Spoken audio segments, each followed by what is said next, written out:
In this episode of The Retirement Spy, Duncan and aviation expert Eli Flint explore the world of private air travel. They discuss various options available for those considering private aviation, including charter flights, jet cards, and fractional ownership. Eli shares his extensive background in aviation and the importance of understanding personal utilization when choosing the right aviation solution. The conversation also touches on the realities of owning a jet, the commitment required for hobby flying, and the luxury of time and freedom that private aviation offers. Welcome to this week's episode of The Retirement Spy, where we share experiences in a collaborative platform for those entering phase 2 of life and are ready to embrace this chapter with gusto and an attitude of carpe diem. You can find out more about us at www.retirementspy.com or send us information or send us an email with ideas and topics to info@theretirementspy.com. Today is Beyond First Class, Private Air Travel, and All You Need to Know. Today we're talking with my friend Eli Flint, who is the expert on everything aviation. Eli, tell us a little bit about your aviation background, what you're doing today, so as we go launch into these questions, we'll have a perspective of your background. Yeah. Hey, good morning, Duncan. Thank you for inviting me on this. We've been trying to connect on this for a while, and it seems like my busy lifestyle, and you caught me at my home office in Atlanta today, which is great. I need more time here, but I'm normally in London or New York or Miami or somewhere, so it's good to have some time with you. So I really grew up in aviation. It's all I've ever done. It's all I've really ever known. Originally, I think like a lot of kids, I thought I just wanted to be a pilot, so that's where I started flying when I was a teenager. And then when I was in undergrad, did a little bit of flying, and then got my first job and realized actually I didn't want to just fly. I wanted to be more on the business management side of it, and started out in the flight training industry, working for a big simulator company called Flight Safety, which I was hired directly by the founder of that because we both were Kentucky country boys, and he kind of gave me a shot in the industry, and I worked for him for 10 years, and we sold that company to Berkshire Hathaway and did very well on it. And that kind of launched me both personally and a little bit financially. And I've been, went on to work for Bombardier Aerospace up in Canada.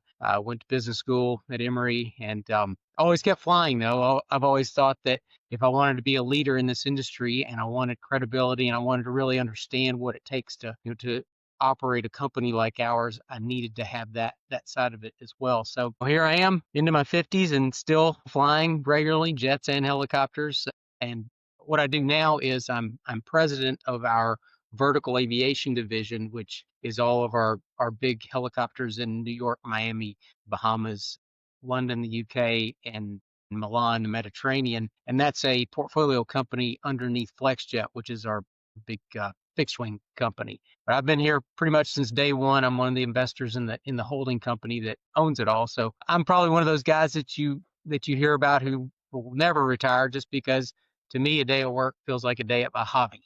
I'm very lucky for that. Well, you're blessed with the freedom of flying. I remember when I was a little boy at 6 years old, they said, "What do you want to be when you grow up?" And I said, "I want to be a flying doctor." A lot of psychoanalysts says now what that means is you wanted freedom, which comes from financial independence and the ability to fly. So having the ability to fly, I think, is the ultimate freedom, and you can work forever. And if you can pop on your plane and go anywhere you want to, I think you've hit the nail on the head. Well, it's interesting. Our industry is really all about time and freedom, being able to decide what you want to do with your days and your life, and also anonymity. Anonymity is a very powerful thing for our customers, and they want that, and we're very discreet in how we handle all those customer relationships. So, people come to us and they're really just looking to create more time with their families and their business. And it's interesting, true luxury, if you think about what the concept of true luxury is, if you ask anyone, time is the ultimate luxury. Absolutely. And the realization that I had years ago when I think all the billionaires were flying around with their jets, the idea of the importance of some people getting from A to B without delay is really important. Not only for a business success, for your personal enjoyment and everything else. Hey, question, our audience are retirees or close to retirees who've claimed some degree of financial independence and may be curious about what air travel beyond commercial looks like. We know the economy class, we know first class, but at some point, some people say, okay, what's the next level? And it can be as simple as owning your own plane, assuming somebody wants to be a pilot. Help us understand the private plan of ownership. And let's start with, Sure. let's say, being a pilot and owning your own plane. What does that look like as it relates to cost and the freedom that you're talking about? So, yeah, there's really a spectrum of aviation solutions out there, a toolbox, if you will, of how you can use private aviation. There's several considerations. Of course, financial is one of the top ones, but it's also really, if you're going to use all these aviation solutions intelligently, it's about your utilization. There are some people who, they're living their best life and they only need 3 or 4 private aviation trips a year. So, there's a solution for that guy or that family, that lady. Or there are people who literally use it 3 or 4 times a week. So there's a Yeah. different solution for that person.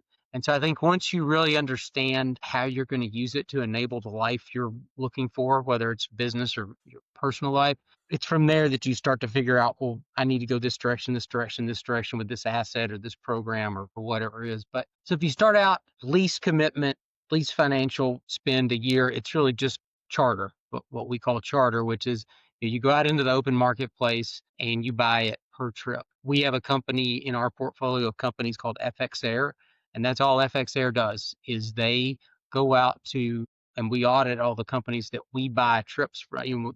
We buy lift from all these little charter companies across the country, consolidate them, and sell them under the FX Air brand, and that's charter. You can buy it one at a time. Once you decide, hey, I'm probably going to be a 25-hour-ish a year user, just as a good thing. If you think about what does 25 hours get you, you and I are sitting in Atlanta, 6.5, 7 hours round trip for a trip for Aspen. So you think, okay, am I going to do an Aspen trip a year, a Bahamas trip, something else, a golf trip, and a wine trip to Northern California? Okay, there's your 25 hours. That's your lifestyle. 3, 4 trips in a year. So that person would buy a jet card typically. A jet card, we have a jet card company in our portfolio too called Sentient Jet. Sentient Jet is only one provider. I think they're the best, obviously, because they're our company. But what they do, what's different with a jet card than just buying charter is they consolidate, they bundle charter from all these small operators and you're guaranteed access. When you go out to buy charter one trip at a time, you kind of get what you get. The earlier you can book it, the better. Whereas Yeah. when you make that commitment and prepay for 25 hours, you've got it with X call out time and it's going to be in this class of aircraft and the aircraft's going to be no older than this. There's just a lot of parameters around controlling the quality of the charter experience when you buy a jet card. So, question, when you do this, is this like having Delta and you're just buying a seat on a plane, or do you get the whole plane for that? Or tell Yeah, me how that works. So, I've got 25 hours I've bought, and I want to take my wife and my dog and go pheasant hunting in South Dakota. How right. does that work? Yeah, so what you mentioned there is what we call in the industry consolidated load. We don't do any consolidated load. That's Okay. like seat sharing. So when you buy a charter or a jet card through one of our companies, you have the whole aircraft to you. Uh, Like if you bought it, some like if you planning bought is a jet involved. card, yeah, like the trip you mentioned, you guys are going to go on a pheasant trip. That's like a Phenom 300 trip, or Citation CJ4, a nice light jet. So you would just be guaranteed those hours in that class of aircraft. Got it. And so the jets could be 6-seater to 15-seater, depending on the size of the jet. So Yeah, yeah. It does depends on your the class of the jet card that you buy. The class of the aircraft you wanna fly in. Now, when you're doing the charters and the jet cards, you're not going to be guaranteed a very specific aircraft, which is the next level fractional ownership. We can talk about that in a second. But to answer your question, yes, when you're buying that charter or the jet card, you're always the lead passenger. So that makes sense. If I'm traveling, I've got a family of 8, and I know I've got 3 or 4 great vacations a year. I'm going to buy a card for the jet size that I need for Right. what I know will be either 7 of my best buddies or 7 members of my family that we're going to do these vacations or trips, and we fill the jet accordingly. Correct. So neat. So I'm the cheap guy. So tell me, charter versus having let's just go to the 25 hours. I just bought 25 hours in one of your jets from small to large. Tell me what that costs. Is there an initiation fee? Is it a monthly cost? Is it a one-time card cost? How does that work? So the way that those cards work is you prepay the base hourly rate, and then you're gonna pay for fuel as you go. Fuel is a variable that fluctuates. So we don't try to hedge fuel. If we tried to hedge fuel into your trip that you're going to take in 6 months from now, you just end up paying more than you should, because we're going to have a risk premium built into that. So you just prepay your 25 hours and then you pay for fuel as you go. So 25 plus fuel. Okay, so tell me what my 25 is. Give me a reasonable estimate for fuel for that Okay, 25 hang hours. on. And We got pause for a second. I wasn't ready to talk price on this. oh, So that's fine. yeah, No, that's fine. So I like where you're going here. So let's talk about what the options are, and then we can always go back and talk about the price. I like yeah, that. yeah. If you want to So back that up and delete that out or whatever, but no, it's fine. I'm not and we ultra. normally, Duncan, just as a policy, across all of our companies, we don't really ever talk price until somebody talks to one of the salespeople, just Yeah. because it can be a little bit just people just go wow, and they never give it a try. But then once they get like in the discussion and they start understanding how it works, and but then they start understanding, well, it's really point to point. You're not paying for the reposition leg, so it's not as much as you think. There's just a lot of variables that when you just throw price out there, it doesn't work for the No, conversation. and I understand. And maybe what we do at the end when we talk about all these options, we'll talk about industry ranges that may Okay. be helpful, high Yeah, to that's low, fine. and I just maybe that'd I've got a be a better price way to sheet do that it. I can look at, and I'll review it before we have that little conversation. So question, I decide I want to be a pilot and I want to buy my own plane. What considerations go into what kind of plane you buy and what's the cost of a four-seater Cessna versus a Gulfstream 6 or whatever? Sure, sure. So we started our little discussion about like minimum commitment to maximum commitment, and how that's all driven by utilization. Mm. So if you skip ahead to owning your own aircraft, you're on the far end of the spectrum. That's Okay, well, let's take the next iterative step then. I think you were talking about partial ownership, I think was the yes. next So level. you start with buying a charter per trip.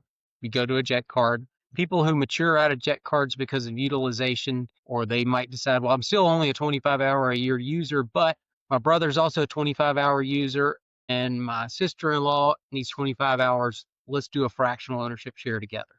Oh, brilliant. So then, what most people will do is they'll form a little LLC entity, or do it personally, buy or lease a piece of an aircraft. And that's what we call fractional, either fractional lease or fractional ownership. So when you do that, that's the closest you can have to an aviation experience to owning your own aircraft, in that you have one number to call to schedule everything, or email, or through an app. The aircraft are all identical. They're all painted the same.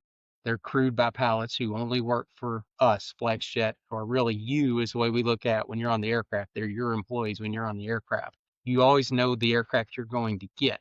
Say you decide we're a super midsize user, we're always going to have 7, 8 people. We need something that will go coast to coast. Okay, we need to buy the Praetor 600, Praetor 500, depending on where you are, Europe or here. So you're always going to fly in that fleet. Occasionally, if you need a smaller aircraft, you can trade hours through an interchange ratio and pay less per hour. You get like a 0.7 deducted or whatever it is for the aircraft.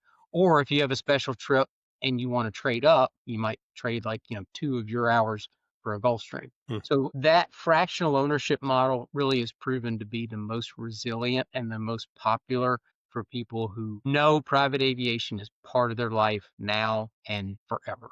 So So they go into a 5-year contract to do that. question. So is it like owning a beach house with the rest of my family where I'm getting so many hours, but I'm not blocking those hours. So I know every 4th of July I want to go somewhere. I know every Christmas I want to go somewhere. Are you negotiating the time slots that you want for your plane or just the hours and it's a roll of the dice?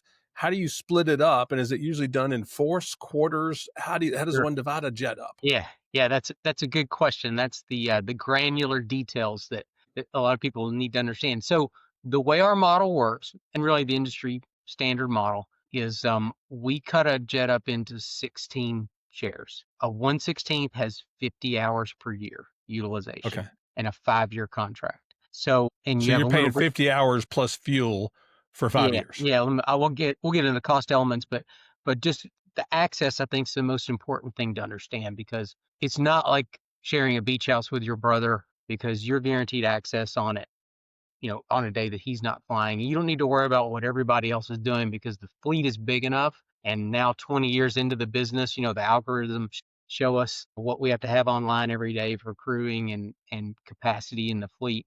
So you're guaranteed an aircraft in the continental U.S. with 10 hours or less. So you're buying into a fleet. It's not just one plane. Yeah, It's legally, the way that it's structured, there's a master interchange agreement so that all of the fractional owners agree to use each other's aircraft.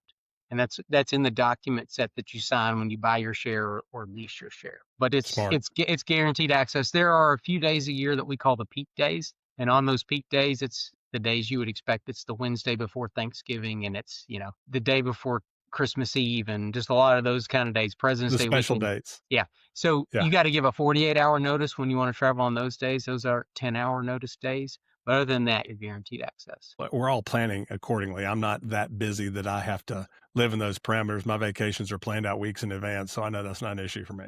You'd be surprised how many people either don't have that luxury or just don't have that foresight, and they're throwing trips into the system with 11 hours notice. Well, and there are people that are more important than I am, and you, And and me, they have more important schedules than me. Yeah, that that's the other thing about this career is that I continue to be amazed and humbled by the successful people who fly privately in America. Just the people who are our unbelievable. customers and what they've done either, themselves, bootstrap type people who start businesses and grow it on their own, or people who are, the fifth generation of some important family who's managed to keep it all together all that time. And it's just always amazing to meet these people and see what they do. So here's a question, and I think it's going to the next level, and this is owning your own plane Hmm? with staff accordingly. Somebody you and I both know, did well, decided he wanted his own jet. It's one of the first things he did when he got his money, bought his own jet, and then a year later sold it.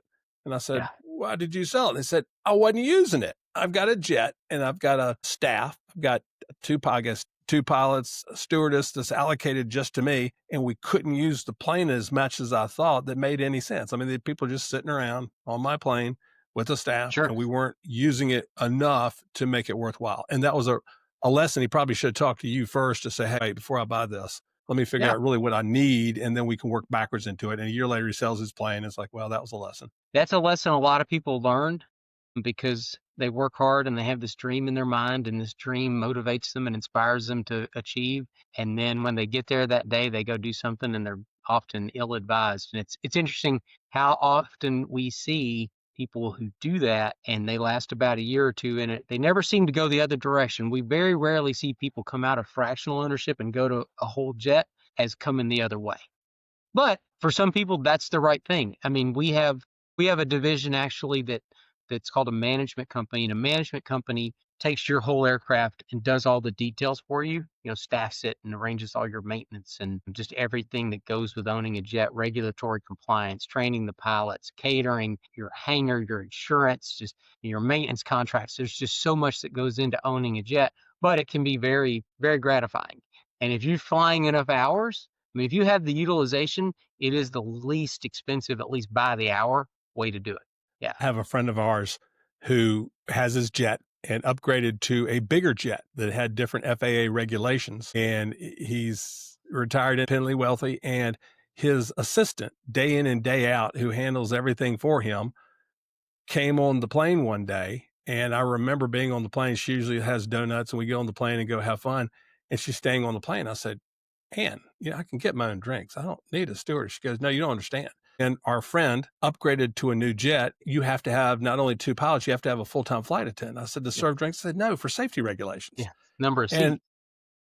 it was interesting because she had to scramble like a 30, 45-day education to get the certification needed. And the guy who bought the plane went ahead and was scheduling all these wonderful trips with all of his friends. And she was in a panic trying to get the certification and then everything that went with it, which I found was interesting when you get to a different jet level. Not only is it about the pilots, the regulations, the staff. And I felt bad. It's like, you don't have to give me a cocktail. She said, no, I'm not here to give you a cocktail. I'm here because I'm here for regulations. Here to get And you they've through got to that go out. emergency hatch if something happens. Yeah. And That's what I remember guess how much the testing of an emergency hatch is. She was sharing with me. She says, well, as a part of my certification, we had to bust out the emergency hatch with the life preservers and everything else.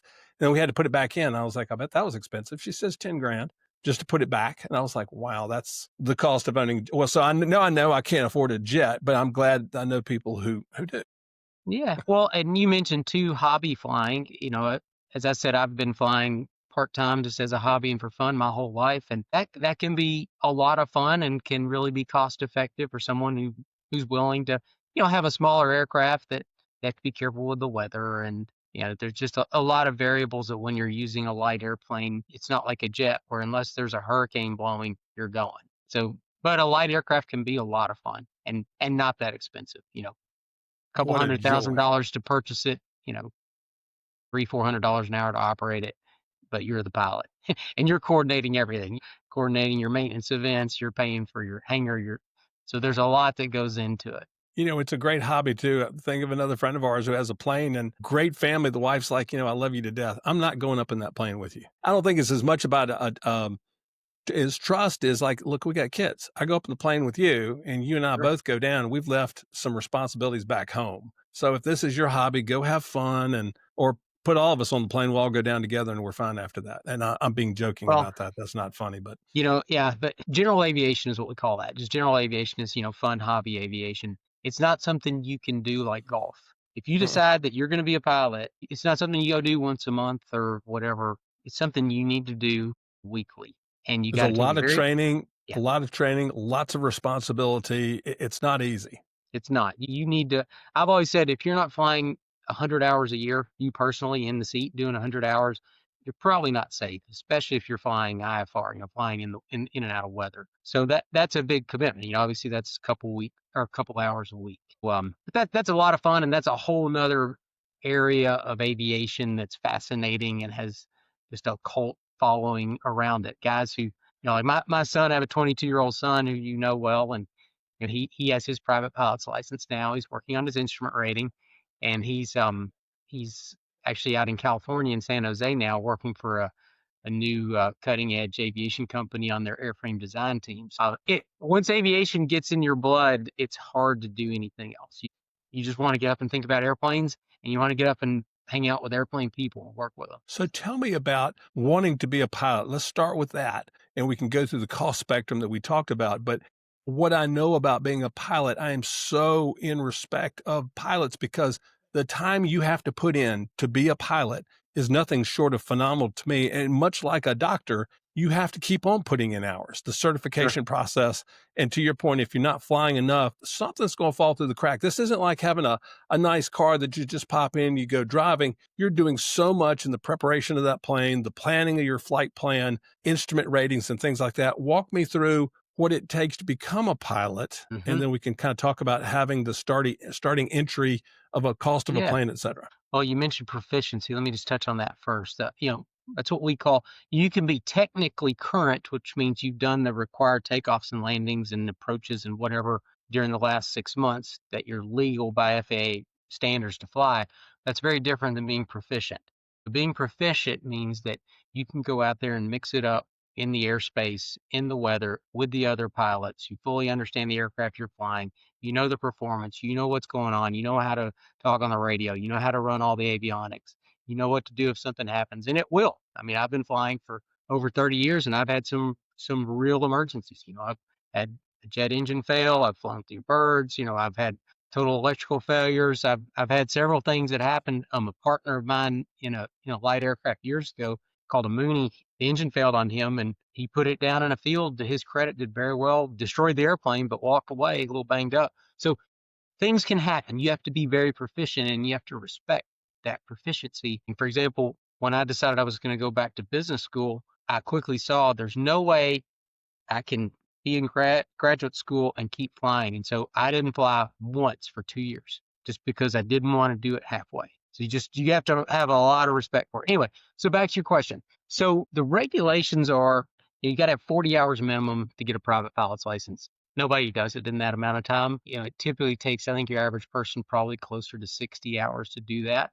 And this is just in the air, or is this classroom? Is this That's flying. okay? And I mean, then so let's start with classroom and the yeah. instrument ratings and everything else. Yeah, so most people like you or me, if we decided to do this thing now, you would do self-study. There's some great online courses, books you can buy to cover all the theory behind it. And then you would go, out to PDK or wherever and sign up with a flight school, and they will do your ground school, which is the personal interaction you do with the instructor before a lesson. You brief every lesson. You go out, fly the lesson. You come back. You debrief. This is what we did. This is what you did well. This is what you did poorly. This is what you need to study tonight before our lesson, on Wednesday. And then that's how you progress through the syllabus. And all the good flight schools have a very defined syllabus of everything you have to do, and you check every box as you go, so that by the time you go take your check ride, is what's called check ride day, is a big day. That's when you go get in the aircraft with someone from the FAA, and the FAA assesses your ability to do all these things, and then either grants you a license on that day or tells you got to retest. And Yeah. here's where you're deficient. Go back and come, I'm gonna try again. I've taken a lot of check rides in my life, from those basic check rides to instrument rating to commercial ratings to jet type ratings and all that. And it's a stressful day, but it's also an exciting milestone day for anybody personally. And all the FAA guys I've met with are really pragmatic, serious but friendly guys, and they take it very seriously, as they should. So check ride day is a big day. Perspective relative to, say, let's say college. Is this to get a pilot's license a semester, an entire year? It's a 4-year college. What does it take to, in average, to go through flight school, not the 40 hours of time that you need in the air, but just to get through the classroom work and the instrument rating and things like that? Sure.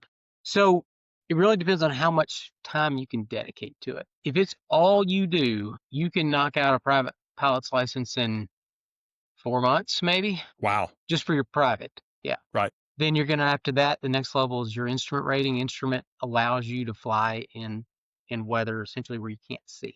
And if you want to be a quote real pilot, you got to have an instrument rating, just because you're going to get stuck on the ground too much if you can't fly instruments, even if it means just popping through a little layer that's a couple thousand feet thick and it's a nice blue day up above. After your instrument, most people progress to either get their multi-engine rating, so they can fly aircraft obviously with more than one engine, or they do their commercial at that point, their commercial license, and then they get their multi-engine. And then eventually, if somebody wants to fly for the airlines or one of the big fleet operators like FlexJet, they have to get what's called the Airline Transport Pilot, ATP rating.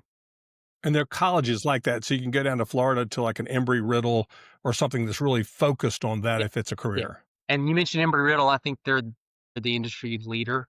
We've had several, I guess you could call them partnerships, support of Embry-Riddle over the years, and our chairman strongly believes in what Embry-Riddle does. So, but there's other schools as well. So now that you've got your pilot's license, what's the entry level to own your own plane? I guess it's a single engine plane as opposed to a multi-engine plane. What does that cost, and what's cost per hour to operate a plane? And I imagine there are hangar costs, storage costs, and things like that. Sure. Well, it's an affordable hobby. It really is, as long as you don't have delusions of grandeur that you're going to have some big, powerful airplane that's going to, take you to Aspen nonstop.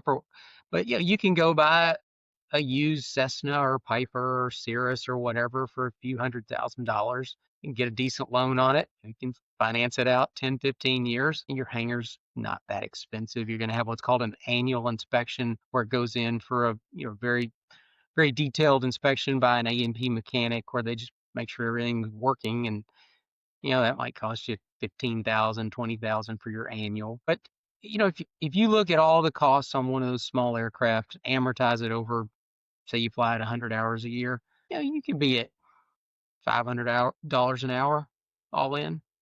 Is that is that just a cost, or is that also with fuel, or is that's everything? Yeah. $500, $600 an hour for everything except your capital, for whatever you either spent or financed. Yeah. And that makes sense given the cost of fuel and everything else. That seems like where it should be. Yeah. I mean, I'm trying to think relative to owning a boat. That's a different show. We'll have to go to the boat ownership. Right. That's not your expertise. And that's for what we call a bug smasher, which is the industry kind of joking term for a little bitty airplane that spends its whole life, down in the insect level. So that's for a bug smasher. You get up into a jet and you're going to be, 12, 15,000 an hour all in. Because you've now got a pilot or two pilots, or jet fuel is different from. You've got two pilots. You've probably got either a full-time mechanic, or you're sharing a mechanic with someone. You've got hull insurance on a $10 million asset. You've got a hangar that costs you $4,000 or $5,000 a month, it can get expensive. You've got an annual that costs 200,000. You come up on something like a gearbox, a main gearbox overhaul in a helicopter or a landing gear overhaul, and it's 400 grand. It can get expensive real quick. What do the pilots do? If I'm only flying 100 hours a year and I've got a jet and the pilots aren't going all the time, what do they work for other planes? Can you share a pilot? They're You your two can, pilots. You're paying for them. yeah, you can. Again, remember the proficiency. It's really important to keep your pilots proficient. So if you're not flying your aircraft very much, it's good to not be territorial with your employees and tell them, guys, you know what? If you can go fly for them 2 days a month or whatever, do it. You want people flying for you that are flying a lot. Yes. Professional pilots on that, where somebody who's playing with aviation needs to fly 100 hours a year. Our guys in FlexJet, they're flying 600 hours a year, 500 hours a year. I mean, they do it like you or I drive a car, and that's what you want. That level of comfort and confidence when they're in the aircraft. And mind you, which I find fascinating if you're a pilot, if you're going to South Dakota and we're going on a guy's junket for 3 or 4 days, they're not flying the jet back to Atlanta to be with their families. They're hanging out in South Dakota for 3 or 4 days trying to figure out what they're doing while you're out having fun. Sure. Yeah. Yeah, you have to be creative when you're a pilot on the road. It's different with a fleet operation like ours. Our people never sit. The aircraft drops somebody off and it goes on to the next trip. But you're right. If you have a Challenger sitting out at PDK and you take it out to the Dakotas, yes, somebody's going to sit there for 3 days until you decide you want to come home. And I've heard bowling is a popular thing to do in Pierre, South Dakota. Is that right? Yeah. Yeah, Question. and a lot of aircraft owners who have a good relationship with their flight crew, they'll always say, "All right, it's fine if you have your golf clubs in the back of the airplane at all times, so you can go do something." Do something different. So let's go through the cost spectrum. We started with chartering a plane, and then we were going to go to club card membership, and then we were going to go to fractional ownership. Let's go through the cost spectrum now for those who want to go beyond first class and what that means. So let's, I guess, start with charter. I want to charter a plane, and it's because I'm not using it that much. I'm going to do it 1, 2, 3 times a year for certain hours. Tell me what chartering a plane looks like and what it costs. All right, I got to get my price sheet out. And we can talk rules of thumb. I don't want to Yeah, hold you I down, mean, but so obviously you're not recording this part, but or you can black it out. But my day to day now, Duncan, is running the helicopter business, right. and so haven't been in sales for several years, so I don't ever talk about pricing anymore. All I think about these days is regulatory leadership, controlling my costs, fleet management, all that stuff that goes into running the company. Our P&L, our financials. Well, So while you're looking at this, yeah, what Eli has shared with me, and one of the geniuses of what he's doing with his helicopter business, imagine New York and big cities where today in Atlanta, this summer, they introduces Waymo cars where you have pilotless cars driving you around in an Uber fashion. Eli is working on a concept that if you're in a major city and you need to get from downtown Manhattan out to LaGuardia or Kennedy in a moment's notice, we're going to have, correct me if I'm wrong, Eli, while you're looking for pricing here, you're going to have pilotless helicopters in major cities taking you around the places you need to be. well, so I'm glad you bring that up. That's the concept. We're not going to operate them without pilots. Okay. I think Not that, yet. yeah, I think there's a lot of excitement about that in the public, and eventually, of course, it'll happen. I don't think it happens anytime soon, and we will be the industry leader in those what's called EVTOL, electric vertical takeoff and landing vehicles for our customers early on. We've already placed one order, and we're working on another fleet order as well. But initially, we will operate those just like we do our helicopters, 2 pilots. Brilliant. Yeah, we think that's important. We think that no customer should ever get on an aircraft, at least in our ecosystem, doesn't have at least 2 engines and 2 pilots. Well, a little bit about that's the future that we're talking about, where the game plan, where the puck's Yeah, going, as Wayne it'll Gretzky would say. it'll go there, Duncan. I think what we'll see, at least our plan is, we'll operate them with 2 pilots for a few years, then we'll operate them with 1 pilot for a few years, and if at that point we're very confident and comfortable that the technology would allow no pilots, we might then consider it. But I'm in Well charge of noted. that. I'm not going to let any of our customers get on an aircraft initially that doesn't have 2 fully qualified pilots on it. Understand. So charter, give us maybe an example if I wanted to charter a plane from here to Aspen and use it as an example or whatever you think may be appropriate with that. Yeah. You've got your thumbnail right there and what that looks like. Okay. So the charter industry works a little different than the fractional ownership industry in that you've got some repositioning in it. When you're in the fractional lease or ownership, you don't pay for your positioning. But just in round numbers, when you charter a mid-sized jet to do that trip, you're going to be in the $8,000-9,000 an hour range. So to go and plus all the plus the catering and the landing fees and all that. That's a $40,000-50,000 trip. For a jet that holds 12 people, Yeah, 7 8 or 8. people, Yeah.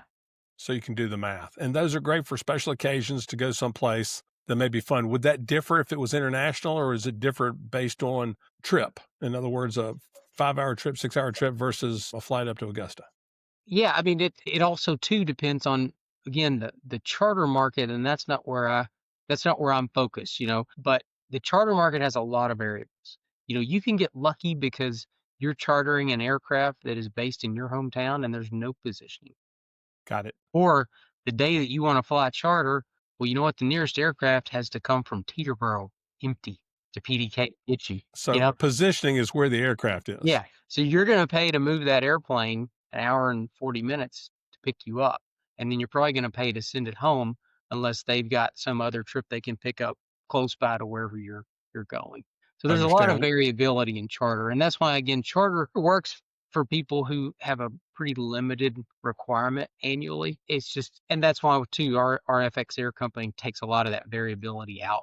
They're experts at they look out across what's available that day or week or whenever you want to fly, and they say, okay, well, we can pick this and this and this and reduce some of your charter, and we have a great negotiated rate with this company, so we're going to buy it at that. So it's a way to reduce some of the variability in charter, but it's not like just being able to send one email or one call to get your exact type of aircraft in FlexJet to pick you up on the day and time you want. Let's go to the next level. So now I'm part of one of the exclusive jet clubs and I've bought 25 hours. And the 25 hours is just my cost, not including fuel.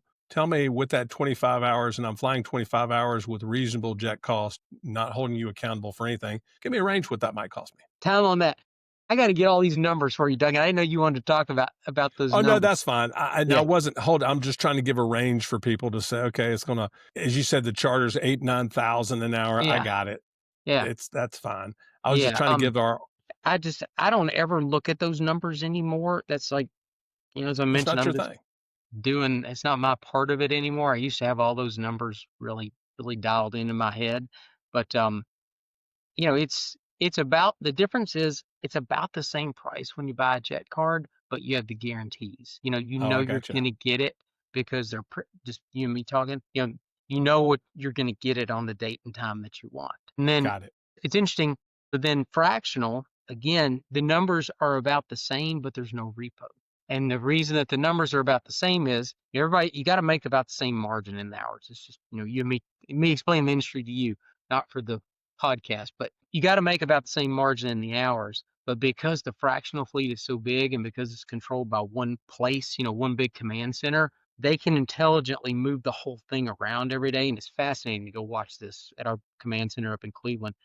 They'll move it all around to pull all those dead legs out, all those repo legs out. So that's how they do it. It just sounds to me the club model or fractional just makes so much more sense. And we know people who own their own jets, but that's the ultimate in control. But I don't think I could ever see myself justifying the cost of a jet because I travel that much and need to be doing on the drop of a hat. And I understand corporate America doing that, but as a retired person who wants to get around, I can't Sure. see it. And a lot of the Yeah. people that I run into who had their own jets have gone back to a different model because they can, in the drop of a hat, get to most places they want to go through either a fractional or a club program like you guys have. I'm partial to that, obviously, because I grew up in that, and that's our bread and butter business. Although we do manage some aircraft for private owners. It's just so much easier. And again, we spoke initially about anonymity. That's another thing that people love about being in the fractional program is you can get on the internet really these days and track where anybody goes. Yeah. And M&A teams going to look at a company they're trying to buy or whatever it is. A lot of people don't want anyone to know who's going where and why. So that's why FlexJet works so well, is that sure, it's a FlexJet aircraft. There's 5,000 customers in FlexJet. You know, And you have no who, idea who if is it, it this day on that Gulfstream going there and why? You just can't know. It's impossible to know. Whereas if you're a private individual or a company that has a jet or two or three in your hangar, they're going to figure out why X company is going to see Y company in their little town. So that's another important aspect of it. It's amazing. I think we're going to wrap up. You've been so helpful. Any last words of wisdom as it relates to going from first class to private that you want to share with our audience? So I think the great thing is private aviation is approachable. It is accessible. You just have to understand all the different solutions that are out there. You just need to look at all the different tools that are out there. Give it a try. Buy a trip. Borrow. You've probably got a friend you may not even know who has a fractional share. Ask them if you can use it. There's different ways to dip your toe in and see what works for you. That's wonderful. Eli Flint, thank you so much for your time. The Retirement Spy is appreciative of you, and I hope we can have you back again to talk a little bit more about helicopters next time. All right, great. Thanks, Don.